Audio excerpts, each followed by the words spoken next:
میرے پیارے آقا صلی اللہ تعالی علیہ وسلم کے پیارے دیوانوں، یہ ممبئی کی سرزمین ہے، یہاں بہت سارے یو پی، بہار، بنگال، راجستھان سے لوگ آتے ہیں، اور جب آتے ہیں ڈگری نہیں ہوتی، ایجوکیشن نہیں ہوتا، کوئی مزدوری کرتا ہے، کوئی بھنگار بیچتا ہے، کوئی پارٹی کا کام کرتا ہے، کوئی سبزی بیچتا ہے، اور اس طریقے سے وہ زندگی گزارتا ہے۔ ایک ایسا ہی شخص ممبئی کی سرزمین پر پارٹی والے کی حیثیت سے کام کرتا تھا۔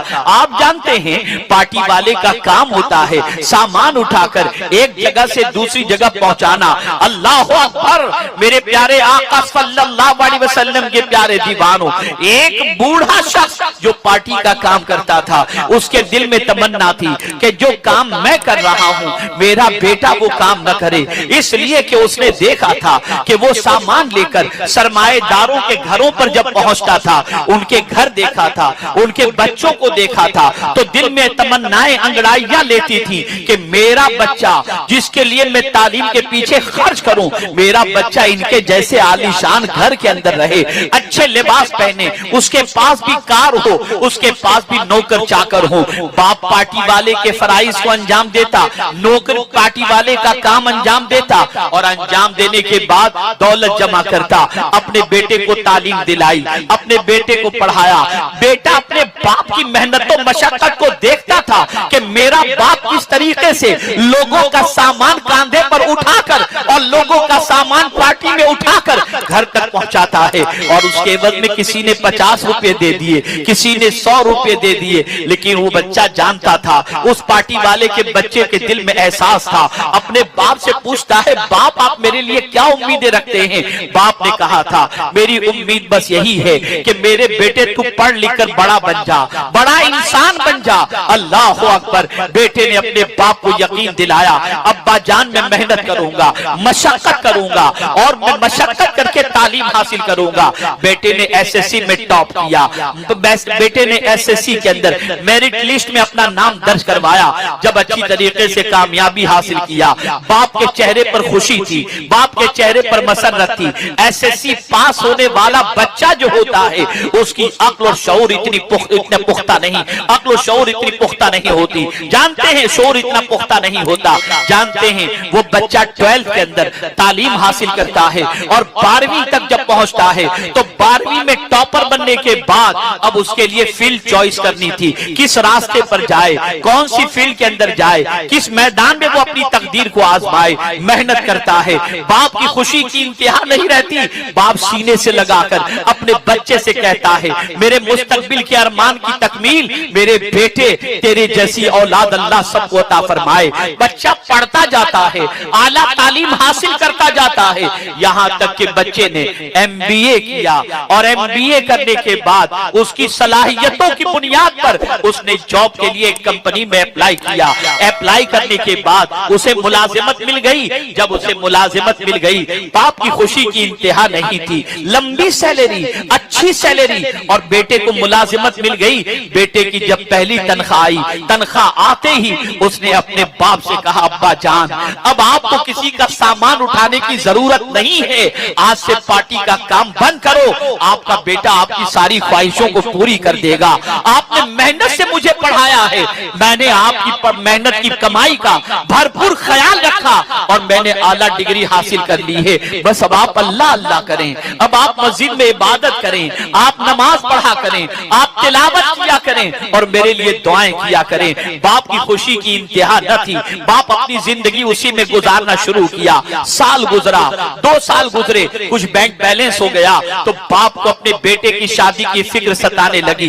بچے سے کہا بیٹے میری خواہش ہے کہ میں بہو لے کر کے آؤں۔ بیٹے نے کہا ابا جان آپ کا جیسا حکم میرے سر اور آنکھوں پر، ابا جان جو آپ چاہیں کریں۔ ایک اچھی پڑھی لکھی بچی کے ساتھ رشتہ طے ہو گیا، اور اللہ اکبر ایسے پڑھے لکھے اور نیک بچے کو رشتہ دینے سے کون انکار کرے گا۔ شادی ہو گئی، بچی گھر پر آ گئی، نکاح ہو گیا، بڑے شان سے ہوا، بڑے دھوم دھام سے ہوا، بڑے لوگ اس کے اندر شریک ہوئے۔ مسجد کے امام کہا کرتے تھے اللہ اس جیسی اولاد سب کو عطا کرے، محلے والے کہا کرتے کرتے تھے اللہ اس جیسا نوجوان سب کو عطا کرے، رشتہ دار کہا کرتے تھے اللہ اس نوجوان جیسا نوجوان سب کو عطا کرے۔ زندگی گزر رہی ہے، باپ کو اور ماں کو حج کرا دیا اس نے، اس کے بعد اس کے گھر میں بچے پیدا ہوئے، بچے بڑے ہوئے، اسکول میں ایڈمیشن، باپ کے بارے میں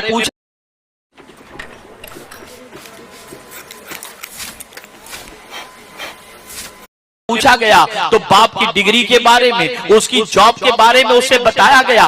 اللہ اکبر، سچویشن یہ تھی کہ اس بچے پر ہر کوئی ناز کرتا تھا۔ کچھ سال ایک کمپنی میں جاب کرنے کے بعد اس نے پھر سوچا اخراجات بڑھ گئے ہیں، اخراجات بڑھنے کے عوض میں میرے ساتھ ایکسپیرینس بھی ہے، میں اس ایکسپیرینس کی بنیاد پر اگر دوسری کمپنی کے اندر جاب کے لیے اپلائی کروں تو مجھے اچھی سیلری پر جاب مل جائے گی۔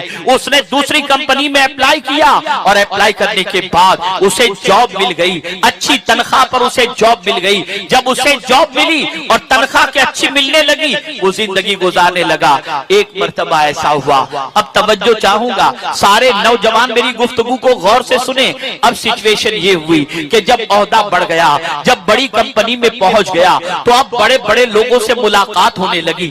جانتے ہیں آپ، دو کمپنی کے مینیجر سے اس کے رابطے ہوئے، تعلقات ہوئے، دوستی ہوئی۔ ایک مرتبہ تینوں نے، یعنی دونوں دوستوں نے جو مینیجر تھے اور یہ جو تھا، تینوں نے پلان بنایا کہ آج رات کو ڈینر ہم ہوٹل میں لیں گے۔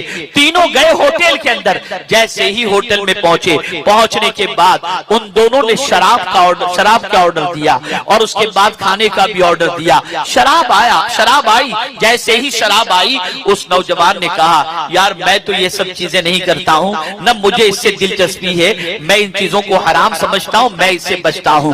تو دوسرے نے تانا دیا بڑا عجیب آدمی ہے، ظالم تو ممبئی میں رہتا ہے اور اتنا پیسہ کماتا ہے، صرف بیوی بچوں ہی پر خرچ کرے گا، عیاشی میں کیوں خرچ نہیں کرتا؟ بار بار نوکری تھوڑی ملتی ہے، بار بار جوانی تھوڑی ملتی ہے، بار بار پیسے تھوڑی ملتے ہیں۔ اس طریقے سے اس کو ورغلانا شروع کیا۔ وہ کہتا ہے نہیں میں یہ نہیں کر سکتا۔ تو ایک نے تانا دیا یہ مرد ہو تو ایسا کرے گا نا، یہ مرد ہی نہیں ہے۔ جب ایسا کہا اس نے تو اس کو غصہ آیا، شراب کے پورے گلاس کو اٹھا کر ایک ہی وقت میں اس نے پی لیا۔ بس یہ شراب کی ابتدا ہوتی ہے۔ اب اس نوجوان کی عادت یہ ہو گئی، اب روزانہ بلا ناغہ شراب چاہیے، صبح بھی شراب چاہیے، شام کو بھی شراب چاہیے۔ اب کچھ دنوں کے بعد جب کمپنی کے مالک کو پتا چلتا ہے کہ یہ شرابی بن چکا ہے، بے پناہ شراب پیتا ہے، اسے کمپنی سے نکال دیا اور اس کو کلیئرنس سرٹیفکیٹ بھی نہیں دیا۔ جانتے ہیں آپ اس کے بعد جس کمپنی میں وہ اپلائی کرتا، کوئی کمپنی رکھنے کو تیار نہیں تھی، اس لیے کہ اس کا شرابی ہونا مشہور ہو گیا تھا۔ اور بیوڑے کو کوئی جاب تھوڑی دیتا ہے، شرابی کو کوئی جاب تھوڑی دیتا ہے۔ اب کوئی اس کو ملازمت نہیں دے رہا۔ اللہ اللہ، اب باپ کا زیور بیچ رہا ہے، باپ بیوی کا زیور بیچ رہا ہے۔ سچویشن بدل گئی۔ وہ باپ جو مسجد میں صف اول میں ہوتا تھا، اب باپ مسجد میں نہیں جاتا، اس لیے کہ دنیا کہے گی یہ شرابی کا باپ آیا ہے۔ ماں کہیں رشتہ داروں میں نہیں جاتی تھی، اس لیے کہ ماں کو ڈر تھا کہ دنیا کہے گی یہ شرابی کی ماں آئی ہے۔ بیوی اپنے میکے نہیں جاتی تھی، اس لیے کہ ڈر تھا کہ میکے والے کہیں گے اس کا شوہر بگڑ چکا ہے۔ بچے اسکول جانے میں کتراتے تھے کہ کہیں ایسا نہ ہو کہ اسکول کے بچے اور ٹیچر ہمیں کہیں کہ یہ شرابی کا بیٹا ہے۔ آپ بتائیے، چند دوستوں کی سنگت نے اس نوجوان کی زندگی بدل دی، اس نوجوان کی عادت بدل دی، اس نوجوان کی حالت بدل دی۔ اللہ اکبر، سب بک چکا، سب ختم ہو چکا۔ باپ اللہ کی بارگاہ میں مصلی بچھا کر یہ دعائیں کرتا ہے، اے اللہ وہ غریبی کتنی اچھی تھی کہ میرا بیٹا راستے پر تھا، وہ دولت کتنی بری ہے جس سے میرے بیٹے کے قدم بہک گئے۔ اے اللہ مجھے پھر سے میرا بیٹا عطا فرما دے۔ رات کی تاریکی میں باپ رو رو کر اللہ کی بارگاہ میں یہ التجائیں کر رہا تھا، اے رسول اعظم صلی اللہ تعالی علیہ وسلم کے دیوانوں، آپ جانتے ہیں ایک مرتبہ رات کو بے پناہ شراب پی کر وہ بچہ اپنے گھر کی طرف نکلا۔ جیسے ہی گھر کی طرف بڑھا، چلتے چلتے اچانک قدم لڑکھڑائے اور گھر کے قریب کی نالی میں گر گیا۔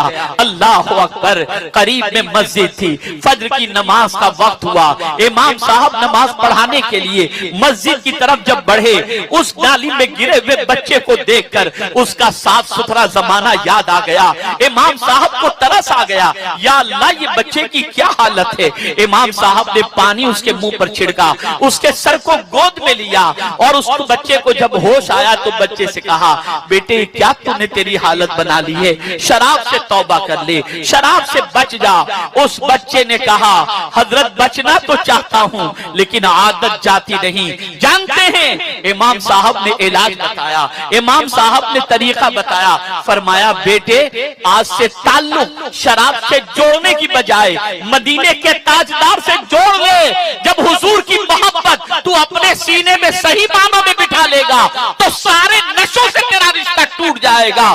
اس نے کہا آپ گواہ ہو جائیں، میں توبہ کرتا ہوں، آج سے یہ دل دھڑکے گا تو حضور کی محبت میں دھڑکے گا، مدینے کے تاجدار کی محبت میں دھڑکے گا۔ امام صاحب نے کہا شراب حرام نہیں ہوئی تھی، تب مدینے میں لوگ شراب پیتے تھے، لیکن حضور نے فرما دیا حرام ہے، سب نے شراب چھوڑ دی تھی، اس لیے کہ شراب کے نشے سے زیادہ انہوں نے محبت رسول کا جام پی لیا تھا۔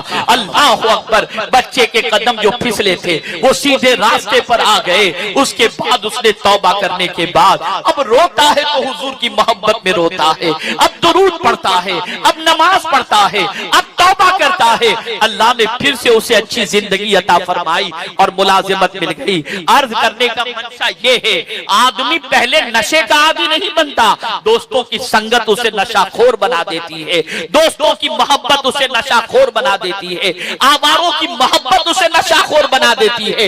اے مسلمانوں تمہاری ذمہ داری ہے نشے سے بچو اور نشے سے بچاؤ۔ اگر تم نے یہ کام نہ کیا تو اللہ رحم و کرم فرمائے کہیں پوری بستی نشے کی عادی نہ بن جائے، کہیں ہمارے محلے کے بچے گلی کوچوں کے اندر نالیوں کے اندر نشے کی وجہ سے دم نہ توڑ دے۔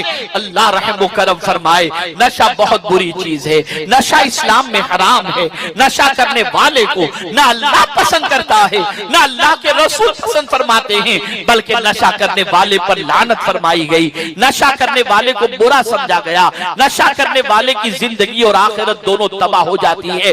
میں اس بستی میں بسنے والے نوجوانوں سے گزارش کروں گا، جہاں تم لوگوں کو نماز کے لیے بلاتے ہو وہیں تمہیں اگر کوئی نشے کا عادی مل جائے اس کو سمجھاؤ، اس کو پیار سے بتاؤ کہ یہ کیا تم کر رہے ہو، یہ کس غلط راستے پر تم چل پڑے ہو۔ انشاءاللہ تمہارے سمجھانے کی بنیاد پر اگر اس کی زندگی سنور گئی تو ممکن ہے اس کی زندگی کا سنورنا اللہ اور اس کے رسول کی بارگاہ سے تمہیں اجر کا حقدار بنا دے۔ میرے